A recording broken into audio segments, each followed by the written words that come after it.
ফেডাৰেশ্যনৰ যি কেন্দ্ৰীয় দ্বাদশ দ্বিবাৰ্ষিক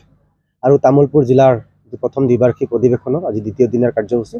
আৰু দ্বিতীয় দিনৰ কাৰ্যসূচীত আমি এটা বিশেষ অনুষ্ঠান ৰাখিছিলোঁ শৈক্ষিক আলোচনা আৰু জনগোষ্ঠীয় সমাৰোহ আৰু সেই জনগোষ্ঠীয় সমাৰোহত সদৌ ছাত্ৰ সন্থাকে ধৰি নিখিল বড়ো ছাত্ৰ সন্থা নিখিল ৰাভা ছাত্ৰ সন্থা আদিবাসী ছাত্ৰ সন্থা গোৰ্খা ছাত্ৰ সন্থা ABMSU AMSU মানে যিমানখিনি ছাত্ৰ সংগঠন আছে AJOIPC সকলোকে আমি নিমন্ত্ৰণ জনাইছিলোঁ আৰু আমি আশাবাদী আছিলোঁ যে এই নিমন্ত্ৰণ সকলোৱে ৰক্ষা কৰিব কিন্তু আপোনালোকে সকলোৱে আজি দেখিছে মানে বতৰৰ যি ৰূপ সেই ৰূপৰ বাবে বহুত ব্যক্তি আহিব পৰা নাই কিন্তু আমাৰ মাজত গোৰ্খা ছাত্ৰ সন্থাৰ সভাপতি সুনীল চেত্ৰী সদৌ ৰাভা নিখিল ৰাভা ছাত্ৰ সন্থাৰ সভাপতি নিপেন খান্দা আমাৰ কলিতা জনগোষ্ঠীৰ সম্পাদক অভিষেক উপসভাপতি সমৰজ্যোতি কলিতাকে ধৰি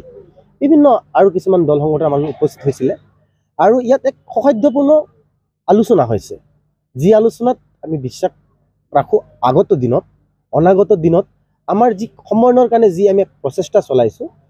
আমাৰ এই প্ৰচেষ্টা চাগে এক নতুন যুগান্তৰৰ সৃষ্টি কৰিব আৰু আমি অসমত আপোনাৰ সকলোৱে জানে অসমক বৈচিত্ৰ্যময় অসম বুলি কোৱা হয় সেই বৈচিত্ৰ্যময় অসমত আমাৰ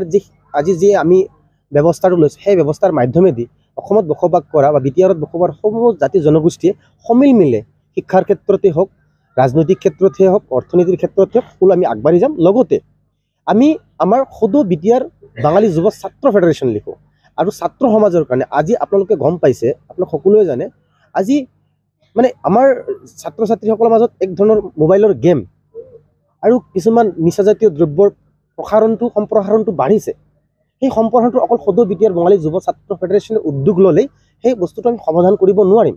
আৰু তেনেধৰণৰ কিছুমান মহৎ উদ্দেশ্য লৈ বিভিন্ন জাতি জনগোষ্ঠীৰ লগত আমি আজি আমাৰ কেন্দ্ৰীয় অধিৱেশনৰ মাধ্যমেদি আমি আৰম্ভ কৰিলোঁ অনাগত দিন সকলো জাতি জনগোষ্ঠীৰ এক হৈ কাৰণ এইটো সমস্যা অকল বঙালী সমস্যা নহয় বা ৰাভাৰ সমস্যা নহয় বড়ো ভাইসকলৰ সমস্যা নহয় আদিবাসী ভাইসকলৰ সমস্যা নহয় সমূহ যুৱ চামৰ ইয়াক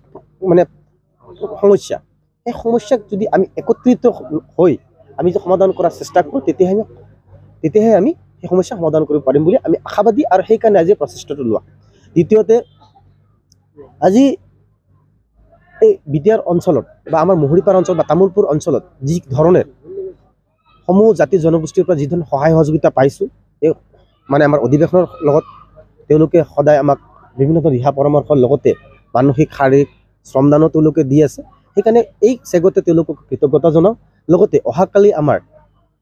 যি মুকলি সভা হ'ব সেই মুকলি সভাত অসমৰ মাননীয় মুখ্যমন্ত্ৰী মহোদয় ইতিমধ্যে থকাৰ কথা আছিলে কিন্তু যি পৰিৱেশ দেখিছোঁ মানে আমি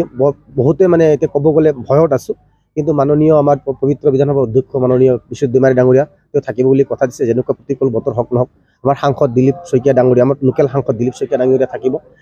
আৰু তাৰ লগতে আমাৰ বঙালী বুদ্ধিজীৱীসকল সংগঠনৰ প্ৰাক্তন কৰ্মীসকল আৰু লগতে BTRত যিটো আমি বসবাস কৰোঁ BTRৰ প্ৰধান প্ৰমোদ বড়ো ডাঙৰীয়া মুখ্য অতিথি হিচাপে আমাৰ ইয়াত থাকিব আৰু BTR অঞ্চলত যি আমাৰ 5জন বঙালী MCLA আছে তেওঁলোকে ইয়াত থাকিব আৰু সেই চেগতে আমাৰ BTRবাসী ৰাইজক আৰু তামোলপুৰবাসী ৰাইজক আৰু এই মুহুৰীপাৰা অঞ্চলৰ সমূহ জাতি জনগোষ্ঠীক কৰজোৰে অনুৰোধ কৰিছোঁ অহাকালি ৰাতিপুৱা শোভাযাত্ৰাৰ লগে লগে যি মুকলি অধিৱেশন থাকিব সেই অধিৱেশনক আমি প্ৰকৃতিৰ লগত যুঁজ কৰিব নোৱাৰোঁ সেইটো সদায় সত্য কথা তথাপি আমি প্ৰকৃতিৰ লগত যুঁজ দি হ'লেও কালিৰ যি আমাৰ মুকলি সভা হ'ব আৰু সাংস্কৃতিক শোভাযাত্ৰা হ'ব আমি সফল কৰিম বুলি আশাবাদী আৰু দৃঢ় প্ৰতিজ্ঞ ধন্যবাদ জনালোঁ আপোনাৰ সাংবাদিক বন্ধুসকললৈ কাৰণ আপোনালোকে প্ৰথম দিনৰ পৰাই যিদিনা আমাৰ RC কমিটি গঠন হৈছিলে ৰিচিপশ্যন কমিটি তেতিয়াৰ পৰা আপোনালোকে অৰহ আমাৰ যি অনুষ্ঠানৰ খবৰবোৰ আপোনালোকে সমাজত ৰাইজক বিয়পাইছে তাৰ কাৰণে আপোনালোকক ধন্যবাদ জয় আই অসম।